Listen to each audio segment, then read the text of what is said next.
ضعوا فصا من الثوم على قدميك، وفي اليوم التالي لن تصدقون النتائج. سأعرض لك في هذا الفيديو كل ما يحدث عندما تتجرأ على وضع الثوم على قدميك.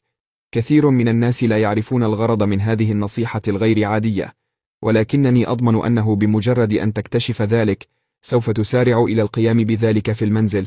يعد الثوم أحد أكثر التوابل الصحية على هذا الكوكب.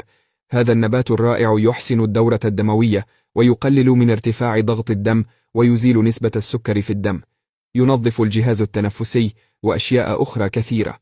في البداية سنستخدم فصا كبيرا من الثوم ونقشره، ثم نضع الفصوص المقشرة على لوح.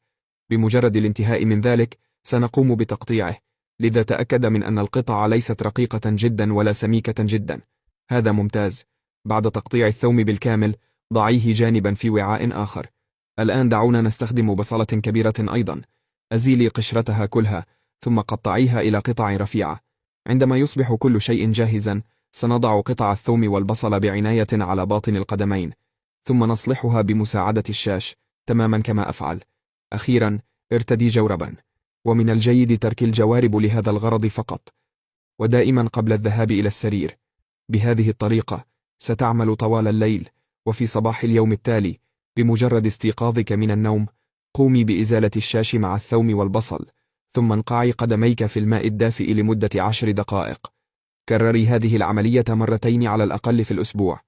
بسبب نمط الحياة المستقر وسوء التغذية والتعرض العالي للملوثات البيئية يصبح الجسم مثقلا بالسموم، مما يؤدي إلى تدهور الدورة الدموية، مما يؤدي إلى مشاكل الروماتويد وآلام الظهر والركبتين والمفاصل. لهذا السبب يعد هذا حلا ممتازا طبيعيا وخاليا من المواد الكيميائية، والذي سيمنع حياتك من التعرض للخطر. كما أن لديها خصائص مضادة للفطريات، سيساعد في مكافحة إصابة الرياضيين بالعدوى الفطرية التي تبدأ عادة بين أصابع القدم وتسبب الكثير من الحكة والرائحة الكريهة. ولهذا السبب أنصحك بشدة بتجربته في المنزل، ثم لا تنسى أن تعود وتخبرني بالنتائج. كانت هذه نصيحة اليوم.